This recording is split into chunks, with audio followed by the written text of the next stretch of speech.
This is a breaking news guys, so ध्यान से सुनना जो चीजें मैं आपको आज बताने वाला हूं। Because CM Punk, the best in the world, is winning the royal rumble 2025। Confirm हो गया है।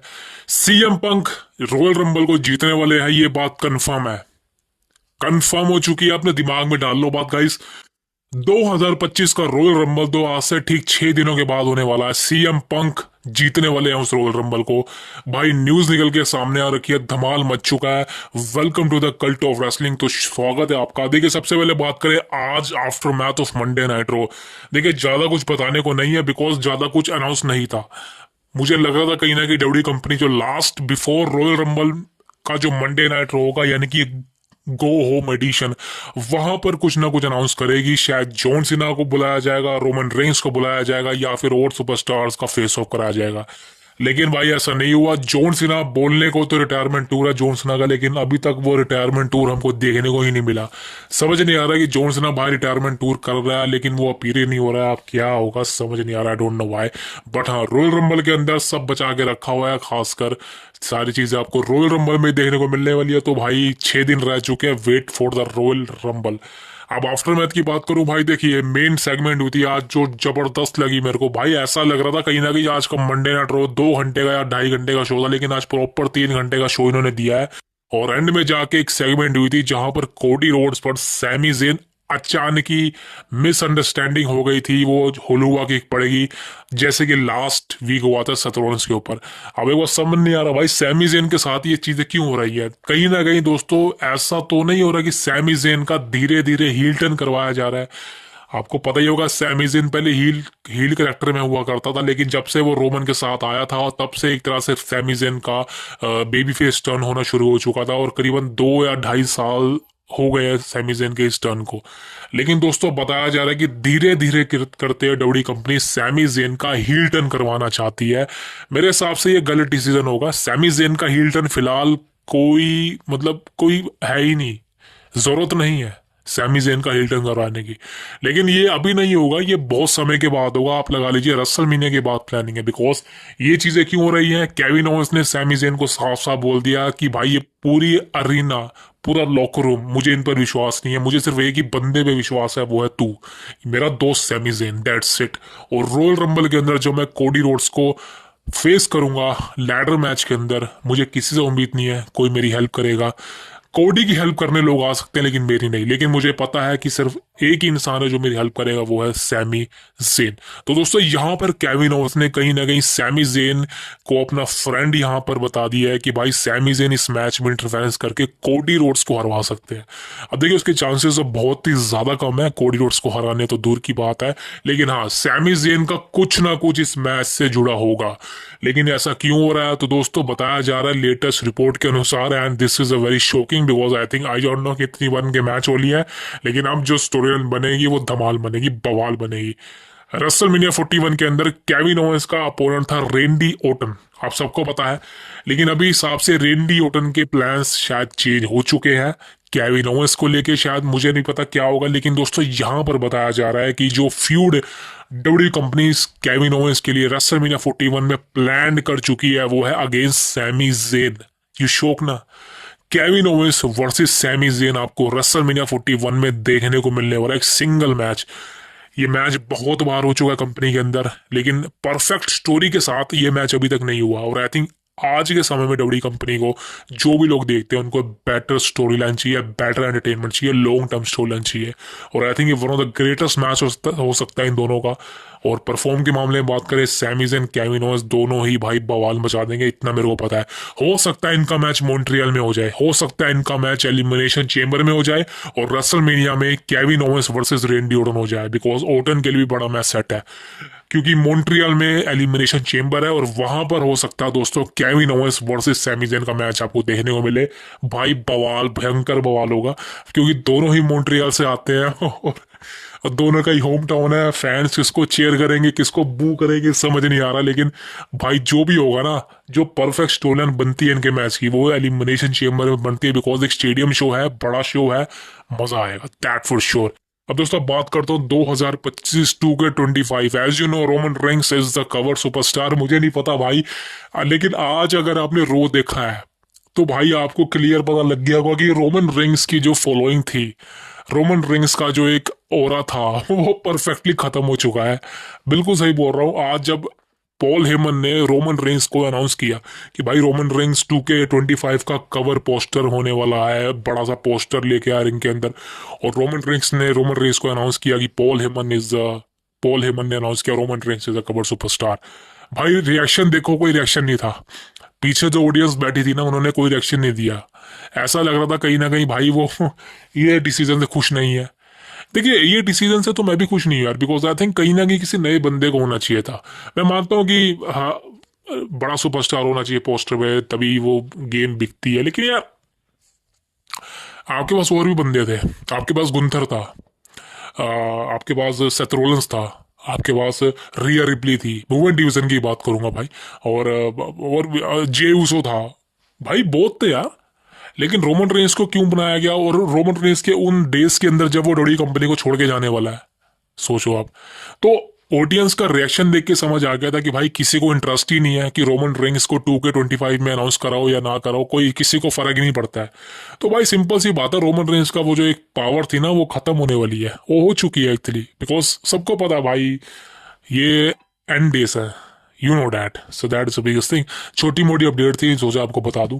अब बात करते हैं the main event is gonna be. भाई कोडी रोड्स पर जब अटैक हुआ होता है, मैंने वहीं पर रो बंद कर दी थी। मुझे लगा था कहीं ना कहीं खत्म हो चुकी है, बिकॉज अचानक ही ये खत्म कर देते शो को। लेकिन ऐसा नहीं होता। कोडी रोड्स एक प्रोमो कट करते हैं, उस प्रोमो कट के अंदर भाई कोडी रोड्स लेडर मैच। भाई आज सही कह रहा हूँ, कोडी रोड्स का जो मैंने प्रोमो देखा है ना भाई, कहीं ना कहीं उसमें हील फेवर आ रहा है। मेरे को ऐसा लग रहा है कोडी रोड्स का हील टर्न होने वाला है। वैसे होगा तो नहीं, बहुत मुश्किल है ऐसा होना, आई थिंक कभी नहीं होगा। लेकिन हाँ, कोडी रोड्स का जो आज मैंने पर्सोना देखा है, जो मैंने रूप देखा है, कहीं ना कहीं उसमें जो उनका हील टर्न था वो देखने को मिला है। बहुत से लोग कह रहे हैं कि the return of the Homelander. भाई देखिए, होमलैंडर की बात नहीं करूंगा, होमलैंडर एक अलग ही करेक्टर है। लेकिन हाँ, कोडी रोड्स पूरा वही बनने वाला है, ये भी कहना गलत होगा, बिकॉज कहीं ना कहीं होमलैंडर की थोड़ी बहुत कोडी रोड्स में पावर आ चुकी है, जैसा मैंने देखने को मिला मेरे को भाई। लेकिन हाँ, बवाल सेगमेंट थी, मेरे को काफी पसंद आई। That is the biggest thing. And दोस्तों अब बात करना चाहता हूँ one of the majors thing की what is the favour and what is the power of CM Punk. तो आज एक सेगमेंट भी हुई थी ड्रू मैकिंटायर और पॉल हेमन की। ऐसे लग रहा था भाई ब्रॉक लेसनर का रिटर्न होने वाला है। बिकॉज सही कहूँ तो आज ड्रू मैकिंटायर ने जब बोला ना पॉल हेमन को कि मैं तुम्हारे क्लाइंट के लिए आने वाला हूँ, मैं तुम्हारे बंदे के लिए आने वाला हूँ, तो पॉल हेमन ने कहा ठीक है, मैं तेरा मैसेज रोमन रेंस को दे दूंगा। तो ड्रू मैकिंटायर ने कहा मैं नहीं, रोमन की तो बातें नहीं कर रहा मैं। तो भाई कहीं ना कहीं मेरे को लगा कि भाई ब्रॉक लेसनर की बात तो नहीं हो रही, बिकॉज ड्रू ने ऑलरेडी ब्रॉक लेसनर को मेंशन किया था 5 साल पहले जब मैच हुआ था। लेकिन यहाँ पर दोस्तों ड्रू मैकिंटायर ने कहा कि मैं तुम्हारे बॉय सीएम पंक की बात कर रहा हूँ। तो देखिए भाई, फेवर वाली बात सामने आई रही है। एंड सही बताओ तो भाई फेवर है क्या, फेवर क्या है, सब जानना चाहते हैं। अब this is a main reason कि भाई आई डोंट नो क्या होने वाला है, आई डोंट नो क्या होने वाला। बट द मेन सेगमेंट की भाई कोडी रोड्स ने खुद को ये बोल दिया है कि भाई मैं लैडर मैच में केविन ओवेंस को डिस्ट्रॉय कर दूंगा एंड दैट्स इट। यहीं पर दोस्तों इस सेगमेंट का एंड हो रहा था। लेकिन यहाँ पर एक शॉकिंग अपीयरेंस होती है the best in the world CM Punk की, और भाई सीएम पंक आते हैं कोडी रोड्स के फेस टू फेस। भाई same repeat segment last year की देखने को मिली है। लास्ट ईयर भी बिफोर रॉयल रंबल इन दोनों का फेस ऑफ हुआ था और बवाल सेगमेंट हुई थी, और आज भी दोनों बवाल सेगमेंट हुई है। दोनों के बीच में बवाल सेगमेंट हुई है, मजा आ गया देख के। और सीएम पंक इंटरप्ट करते हैं, सीएम पंक सारी बातें बोलते हैं कोडी रोड्स को, एंड कोडी रोड्स ने सीएम पंक को कहा you are my best friend, because आप जानते हैं कि दोनों ही दूसरी कंपनी में भी थे और वापिस इस कंपनी में आया, तो भाई फ्रेंड तो है। और सीएम पंक तो भाई कोडी रोड्स के फादर डस्टी रोड्स के भी बहुत बड़े मतलब क्लोज थे। सो एज यू नो इनके बीच में दोस्ती काफी अच्छी है, और इसी दोस्ती का जो एक फेवर होता है, जो एक फायदा होता है, वो सीएम पंक बताते हैं कोडी रोड्स को कि भाई देख, सिंपल सी बात है, ये जो टाइटल है ना तेरे पास, जब तक ये टाइटल तेरे पास है तेरा कोई दोस्त नहीं होगा। बिकॉज जो तेरे दोस्त होंगे वो तेरे पीछे आएंगे तुझे मारने के लिए, तेरे बैक स्टबिंग करेंगे, बिकॉज उनको टाइटल चाहिए। लेकिन मैं ऐसा बंदा हूं, मैं तेरे पीछे से नहीं तेरे सामने से तुझे मारूंगा, बिकॉज रोयल रंबल को सिर्फ मैं ही जीतने वाला हूँ। और आज सीएम पंक ने भाई क्लियर कर दिया, जब मैं रोयल रंबल जीतूंगा तो सिर्फ मैं एक ही बंदे को चुनूंगा रेसलमेनिया के लिए, वो है टू कोडी रोड्स। और दोस्तों यहाँ पर सीएम पंक ने एक बॉम्बशेल डिलीवर कर दिया, बिकॉज सारी प्लान्स चेंज करके रख दी है। पहले लग रहा था CM Punk versus Seth Rollins होगा, वो भी चेंज हो गया। फिर लग रहा था CM Punk versus Roman rings होगा, लग रहा है कि शायद ये भी चेंज हो चुका है। लेकिन दोस्तों आज फाइनली जब सीएम पंक ने कोडी रोड्स के फेस टू फेस आगे ये बोल दिया है कि मैं तुझे पिक करूंगा, तो भाई देखिए अब बवाल मच सकता है। बिकॉज मैंने कहा है कि रॉक कोडी के लिए नहीं आएगा, तो कोडी के लिए कोई पॉइंट है कि नहीं। जॉन सीना फेवरेट था रॉयल रंबल जीतने के लिए, बिकॉज जॉन सीना ने खुद कहा है कि मैं रॉयल रंबल को जीतूंगा। बहुत समय के बाद जॉन सीना आ रहा है और उसका रिटायरमेंट लास्ट टूर है, तो जॉन सीना का जीतना बनता है। लेकिन दोस्तों आप खुद दिमाग लगाइए, ये थ्योरी मैंने आपको समझा दी है कि जॉन सीना अगर रॉयल रंबल जीतने वाला है तो एलिमिनेशन चेंबर में जॉन सीना अनाउंस क्यों है। आप सिंपल सी बात है, अगर एलिमिनेशन चेंबर में जॉन सीना अनाउंस है तो कंफर्म है कि वो एक सिंगल मैच तो देगा नहीं वहां पे कोई, बिकॉज क्यों देगा, कोई फायदा नहीं है। बिकॉज एलिमिनेशन चेंबर और रॉयल रंबल में करीबन 20-25 दिन का गैप होता है, तो उनमें कोई स्टोलन तैयार नहीं हो सकती। और मेरे को लगता नहीं कि डब्ल्यूडब्ल्यूई कंपनी जॉन सीना को रॉयल रंबल जितवाने के बाद चेंबर में बुक करेगी बिफोर रेसलमेनिया, वो रिस्क लेगी।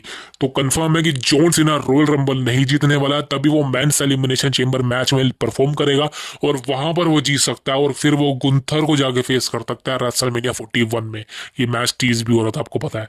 और CM Punk the best in the world Royal Rumble जीत सकते हैं, ये बात कंफर्म है। बिकॉज आप खुद सोचिए ना, सेथ रॉलिंस है, सेथ रॉलिंस का जीतने का टाइम ही चला गया है। सेथ रॉलिंस को उतनी तो अच्छी तरह पुश नहीं किया जा रहा, और आई डोंट थिंक सो कि सेथ रॉलिंस के जीतने या ना जीतने से किसी को भी फर्क पड़ेगा। रोमन रिंग्स है, तो भाई रोमन रिंग्स को भी कोई भी जीतते हुए देखना ही नहीं चाहता, बिकॉज रोमन रिंग्स ने ऑलरेडी टाइटल रन दे दिया है इतना लंबा। कोडी रोड्स को 2 बार रेसलमेनिया में फेस कर लिया, और अब फैंस जो है रोमन रिंग्स को रेसलमेनिया के मेन इवेंट में तो दूर की बात है, टाइटल को होल्ड करते हुए देखना नहीं चाहते। तो वो रोमन रिंग्स का भी काटा बिटा खत्म हो चुका है। फिर कौन सा आया अपने पास, और फिर आया अपने पास जॉन सीना।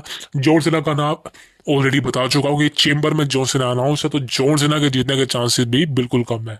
बात करें ड्रू मैकिंटायर की, तो भाई देखिए बोलने की बात ही नहीं है, ड्रू मैकिंटायर तो जीतने वाला है नहीं, तो समझ जाओ। अब बंदा बचता है सिर्फ एक, और वो है the best in the world CM Punk, the biggest superstar.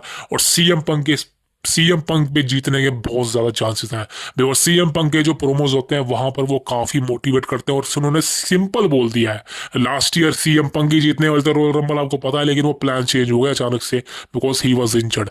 लेकिन इस बार सीएम पंक भाई जीतने वाले हैं रॉयल रंबल, ये बात कंफर्म हो चुकी है। कोई बंदा है ही नहीं पंक के अलावा जो रॉयल रंबल को जीत सके और जो डिजर्विंग हो। तो पंक की स्टोरी लाइन इस समय काफी ज्यादा हाई है, और आप जानते हैं कि भाई सीएम पंक फैंस के बीच में ओवर तो छोड़ो लेजेंड है भाई। और आप कंफर्म मान लीजिए सीएम पंक ही रॉयल रंबल जीतने वाले हैं, that is the biggest theory.